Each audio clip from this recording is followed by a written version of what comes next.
말하겠습니다. 자, 지난 11월 17일에 선진국 17개를 뽑아가지고 19,000명의 사람들 대상으로 설문조사를 했어요. 그 설문조사 가운데 문항이 이런 게 있었습니다. 어떤 문항이냐면 삶의 의미를 주는 것이 무엇인가, 이렇게 질문했을 때 1순위가 대부분 이렇게 대답을 했습니다. 보이시나요? 호주, 뉴질랜드, 스웨덴, 프랑스 쭉 보이죠?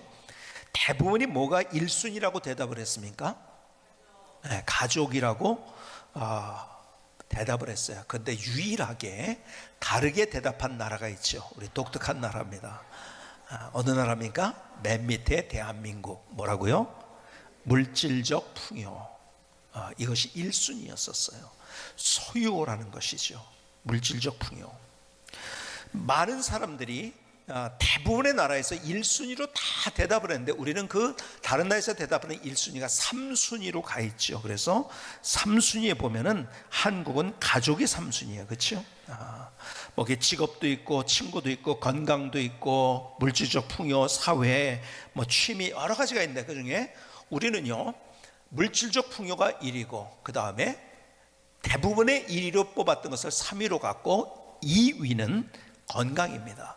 그러니까 한국 사람들의 건강에 대한 거는요, 제가 이렇게 보면은 카카오톡이나 이런 걸 통해서도 제일 많이 퍼나르는 것 중에 하나가 건강에 대한 거. 근데 좀 잘못된 정보들도 많이 있더라고요. 어쨌든 우리가 대한민국이 사람들이 대체적으로 뭐가 가장 의미 있는 것인가를 얘기할 때 물질적 풍요 혹은 소유라고 대답을 한 거예요. 여러분, 우리가 그런 나라에서 살고 있어요. 그렇기 때문에 나도 모르게 거기에 함께 동화되어 있다는 거 아십니까? 여러분, 내가 누구인지를 내가 모를 때가 있어요. 그렇죠? 그런데요, 우리나라가 어떤 나라인지를 잘 모를 때가 있는데 밖에 나가보면은 우리나라가 이런 나라였구나, 먹는 게 이랬구나, 우리의 관습이 이랬구나, 우리가 잘 몰랐던 것들을 외국에 나가보면 많이 알게 됩니다. 그렇죠? 자, 그런데요, 이런 연구를 통해서 이렇게 조사를 해보니까요, 나도 모르고 있었는데 한국 사람들이 제일 많이 삶에 의미를 주는 것이 물질적 풍요 혹은 소유라는 것이라는 거예요. 그렇기 때문에 나도 모른 채 우리는 주변에서 그렇게 살아가니까 같이 그렇게 나도 모르게 살아가고 있다는 거예요. 소유와 물질에 집착을 하고 있어요. 여기에서 또 재미있는 질문 하나가 있었어요. 종교가 삶의 의미라고 대답한 사람들이 몇 퍼센트인가, 이걸 찾아봤는데요, 미국은 15%입니다. 굉장히 다른 나라에 비해서 높더라고요. 제가 미국에 보면서 왜 미국이 저럴까 하는 많은 것들이 있었는데, 그래도 아브라함에게 주님께서 소돔과 고모라를 멸망하실 때 의인 하나를 찾는다고 말씀하셨는데, 참 그런 숨겨진 사람들이 있기 때문에 미국이 지금 건재하는 것이 아닌가, 이렇게 생각이 되어져요. 왜 미국 저런 모습이 있을까 하는 것들이 너무 많잖아요. 총기 사고도 그렇고 여러 가지들이 있는 거예요. 어쨌든 그런 것 같아요. 그런데요, 쭉 내려와서 뉴질랜드가 5%, 종교가 삶의 의미라고 대답한 비중이죠. 호주가 4%, 그리고 쭉 내려갑니다. 캐나다, 네덜란드 하다가 제일 마지막에 있는 나라가 어디죠? 이것은 일본입니다. 일본. 제가 볼 때 일본은 서서히 망해가고 있는 나라 같아요. 갈 때마다 보면은 옛날에는 참 대단하다고 생각했는데 보면 일본 가보면은요, 왜 이러지 하는 것들이 많아요. 그리고 이미 제가 그런 걸 느꼈는데요, 이렇게 GNP 혹은 GDP 이런 거 하죠. 1인당 GNP 혹은 GDP를 얘기할 때도 뭔가 우리나라보다 좀 아닌 것 같은데 하는데 보니까 요즘 이제 신문에 일본의 그런 통계가 좀 과장됐다는 뉴스도 나오고 하는데요. 어쨌든 간에 저는 일본은 서서히 가라앉고 있어요. 근데 거기에 마지막에 어디가 있냐면 바로 위에 벨기에, 프랑스와 함께 한국이 끼어 있습니다. 1%입니다. 자, 무슨 통계를 얘기해 줄까요? 사람들이 이 땅을 살면서 소유와 물질에 집착을 하고 있어요. 왜 그런가요? 하나님보다 세상을 바라보면서 이 세상이 끝이라고 생각하니까 그렇게 살고 있는 거죠. 이 세상은 지금 세상에서 가르쳐주는 세계관은 그거예요. 이 땅이 끝이라는 거예요. 그러니까 죽음에 대한 불안이 있으니까 그 불안을 자꾸 위로해주고 있는 거죠. 자꾸 위로해줘. 아, 괜찮아. 죽음이라는 것은 지난주에 말씀드린 실제가 아니야. 그거 생각하지 마. 너 현실에 집중해. 막 이러면서요, 우리에게 어떤 위안하는 것처럼 하고 있지만은, 그러나 그러면서 우리에게 어떻게 하느냐, 현실에서 물질적으로 소유와 물질에 집착한 인생을 살도록 만드는 것이 지금 이 세상입니다. 여러분, 그러나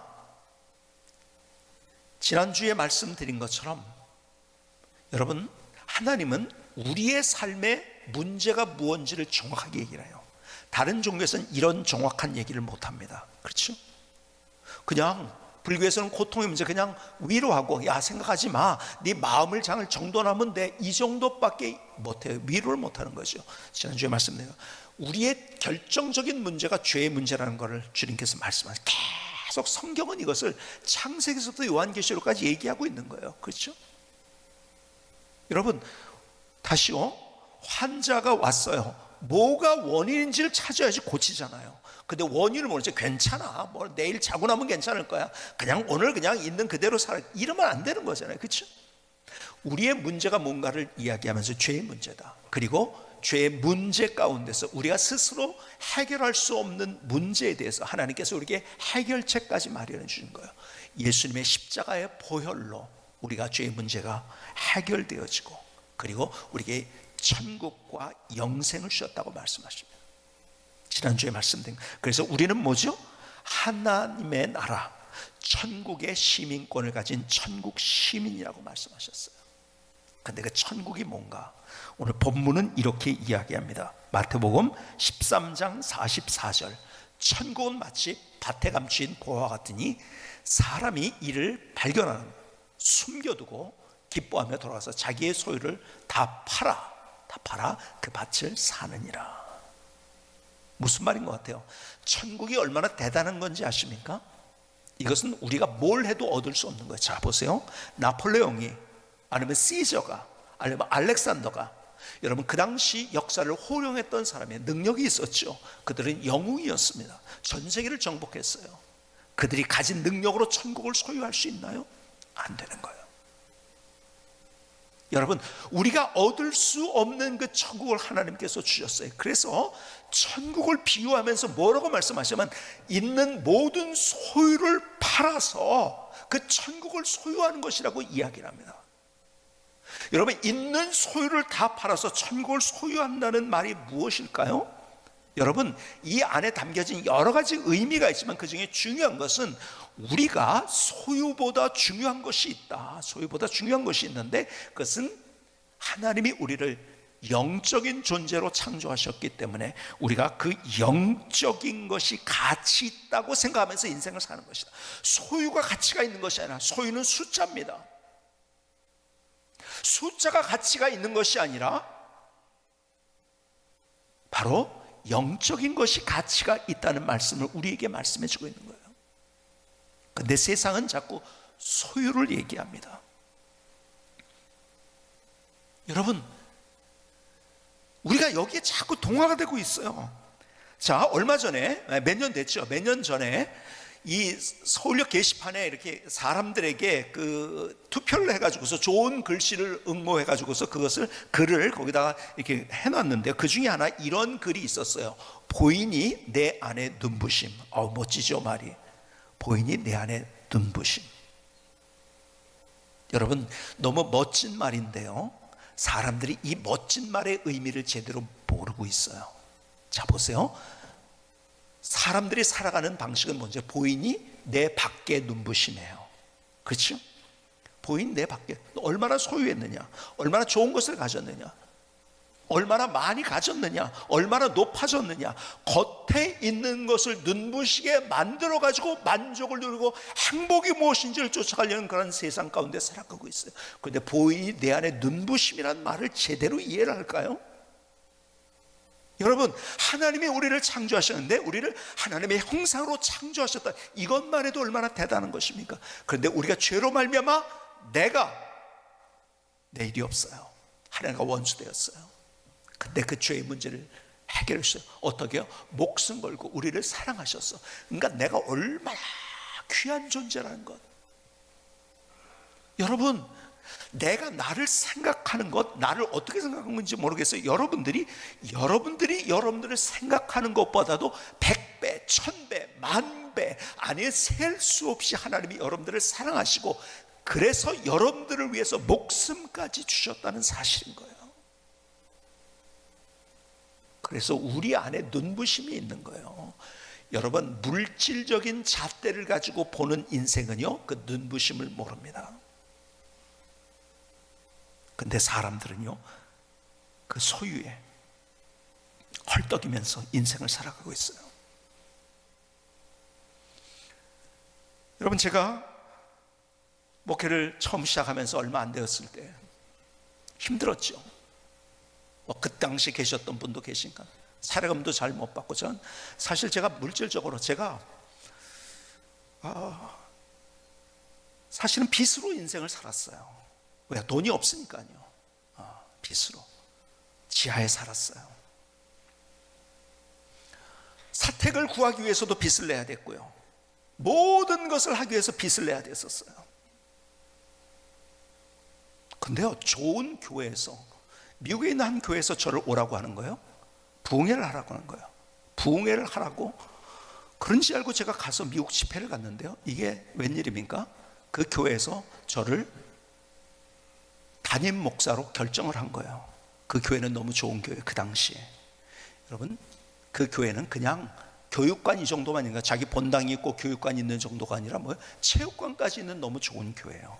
그 당시에 그 지역에서는 가장 잘 나가는 교회였었어요. 소위 말해서 학군도 너무 좋았어요. 목사님이 그러더라고요. 그래서 이 학군이 얼마나 좋은지 여기에 막 그냥 소개를 하고. 근데 저는 제가 목회했던 현실은 그렇게 녹록치 않은 그런 상황이었었어요. 너무 힘들었고 경제적으로 비교가 안 되는 거죠. 거기 가면 저에게 뭐든지 다 해주겠다고 하는 거고요. 여러분, 높이와 크기를 생각할 때 그 교회와 우리 교회는 비교할 수가 없었어요. 그러나 하나님께서 제게 있으라고 하신 곳이 저희 교회더라고요. 정말 하나님 앞에 기도하면서요, 저는요 그쪽에 한번 내가 거기서 목회해볼까 하는 그런 생각을 꿈도 못 꾸게 하나님이 나를 만드시더라고요. 그리고 돌아온 거예요. 그리고 제가 10년이 지나고 20년이 지나고 지나면서 뒤를 돌아보니까는, 야, 내가 높이와 크기를 쫓아가지 않았던 것이 얼마나 참 감사한 일인가. 여러분, 그때 제가 그 교회로 갔으면 여러분들 제가 못 만났을 거예요. 여러분, 귀한 여러분들을 못 만났을 거예요. 그렇죠? 그리고 제 인생에 하나님께서 그 가운데서 역사하셨던 하나님의 드라마를 경험하지 못했을 거예요. 여러분, 하나님이 이미 우리에게 너무 기가 막힌 걸 주셨는데 세상 사람들이 따라가는 그 길을 따라서 우리가 높이와 크기를 쫓아서 우리가 가게 된다면 우리가 하나님을 어떻게 경험할 수 있나요? 아니요, 크기가 작아지면 화내는 거죠. 그렇죠? 아니에요. 그 작은 곳에서 오리 역전의 드라마를 보시고 사막에서 열매 맺게 하시는 하나님의 그 기적. 여러분, 우리의 삶이 정말 하나님께서 나를 그렇게 목숨 걸고 나를 구원하셨고 그리고 내게 그 영광스러운 천국을 주셨다고 한다면 우리는요, 이 땅에서요 이미 우리의 그 영광스러운 이 땅에 있는 어떤 것을 가지고서도 우리가 살 수 없는 그 천국을 가졌다고 한다면 우리가 우리의 인생 가운데서 더 멋진 우리의 길을 걸어가는데 세상 사람들이 걸어가는 그 길을 똑같이 걸어가고 있어요. 여러분, 천국의 시민답게 살아가면 어떻게 되는지 아세요? 정말 천국의 시민답게 살아가는 사람은 어떤지 아세요? 여러분, 용감합니다. 여러분, 두려움이 없어요. 왜요? 우리는 이미 천국을 소유했기 때문에. 그러니까 초기 기독교 역사에 보면은요, 정말 그 사람들이 생각할 때 그 대단한 로마가 있었고, 그렇죠? 정치적으로, 경제적으로, 군사적으로 그 로마가 세계를 지배하고 있었던 그곳에서, 아니 거기에 갈릴리에서 아주 저게 뭡니까? 지금 얘기한다면 이스라엘 중에서도 변방에 있었던 그 사람들이 세계를 변화시키는, 어떻게 저 사람들은 야 뭐가 이렇게, 왜 저 사람이 저렇게 멋지게 살지? 사람들이 보기 시작한 거예요. 저 사람들 다르네. 초기 기독교 역사를 연구해 보면요, 믿지 않는 사람들이 보면서, 그리스도인을 보면서 놀란 거예요. 뭔가 달라. 왜 다른지 아세요? 천국이 있으니까요. 그들이 가졌던 신앙 가운데 가장 중요한 신앙이 뭔지 해서 부활과 천국이었던 거예요. 부활을 증언한다, 천국의 얘기를 한 거예요. 다르죠. 그래서 죽음을 불쌍하잖아요. 얼마나 두려움이 없으니까. 여러분 사도 바울 보세요. 여러분 억울한 일 무지하게 당했어요. 그렇죠? 여러분 죽을 뻔했어요. 매를 맞았어요. 근데요 거기서 한 번도 주눅 들은 것이 없어요. 왜 그런지 아세요? 천국의 소망이 있으니까요, 이 땅에서 두려울 곳이 없어요. 그러니까 어떻게 하죠? 땅을 누리는 거예요. 그러니까 그렇게 어려운 일을 만나지만 거기에서 하나님의 누구신지 역전의 드라마를 언제나 만나잖아요. 그렇죠? 자기를 때리던 사람들이 변화되는 거예요. 자기를 죽이려 했던 사람이 예수 믿는 거예요. 기가 막힌 반전의 역사들이 일어나는 거예요. 여러분 천국의 시민권을 가지고 있다는 사실, 그것 때문에 그는 담대했어요. 여러분 그렇기 때문에 초기 기독교를 보면요, 그들이 죽음을 두려워하지 않았어요. 스데반 순교했잖아요. 그렇죠? 사도 바울 마찬가지 참수를 당했습니다. 베드로 거꾸로 십자가에 못 박혔습니다. 매달렸습니다. 모든 사람 순교를 두려워하지 않아요. 여러분들 순교의 역사에 있었어요. 왜요? 죽음이 두려워하는. 그러니까 거기에서 하나님이 누구신지를 보여주신 거예요. 다른 인생을 살았어요. 여러분 용감하게 두려움 없이 인생을 살아갈 수가 있어요. 막 그거 가지고서 막 염려하고 걱정하지 않고, 내가 다 망한 것 같아도요 그렇게 두려워하지 않아요. 염려하지 않아요. 두 번째는요, 천국의 시민답게 살아가는 인생은요 소유를 초월합니다. 여러분 내가 자꾸 소유하려는 것은 이 땅에서 잘 살기 위해서 그런 거예요. 그렇죠? 근데 이 땅만이 있다고 할 때는 더 많이 소유하려고 해요. 그런데요 오늘 본문에 있는 대로 자기 있는 걸 다 팔아가지고 자기의 에너지를 천국에다 투자하는 거예요. 무슨 얘기입니까? 이게 무슨 얘기일까요? 소유에 급급하지 않고 오히려 내 인생을 하나님이 뭘 원하시느냐에 투자를 한다는 거예요. 그렇죠? 여러분 소위 말해서 요즘 많이 쓰는 단어 가운데 가성비를 얘기하잖아요. 그렇죠? 가성비는 뭐라고요? 가성비는요 물건일 때 가성비를 따지는 거예요. 여러분 나를 물건 취급하면 안 돼요. 내 인생을 물건 취급하면 안 돼요. 그래서 자꾸 가성비를 따집니다. 내가 뭘 하면서도 자꾸 가성비를 따져요. 여러분들이 뭐 물건을 살 때, 컴퓨터를 산다, 혹은 밥을 먹는다, 어쩐다 저쩐다, 이런 물질적인 것에는 여러분들이 가성비를 따지지만 우리 영적인 것에, 혹은 내 인생의 가치를 생각할 때 내 인생에 대해서 가성비를 자꾸 따지면 안 된다는 거예요. 그러니까 천국의 시민권이라는 사실을 알고 있을 때요, 내가 그냥 어떤 것에든지 내 물질도 내 에너지도 다 쏟을 수 있는 거예요. 무슨 얘기인지 아세요? 예를 들어서 이런 거예요. 예를 들어서 이제 제가 어떤 교단 일을 합니다.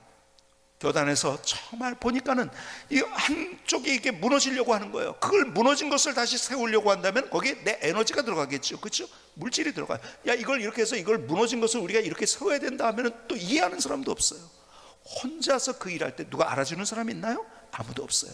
근데 내 에너지는 무지하게 들어가야 돼요. 정말 목숨 건 에너지가 들어가요. 그런데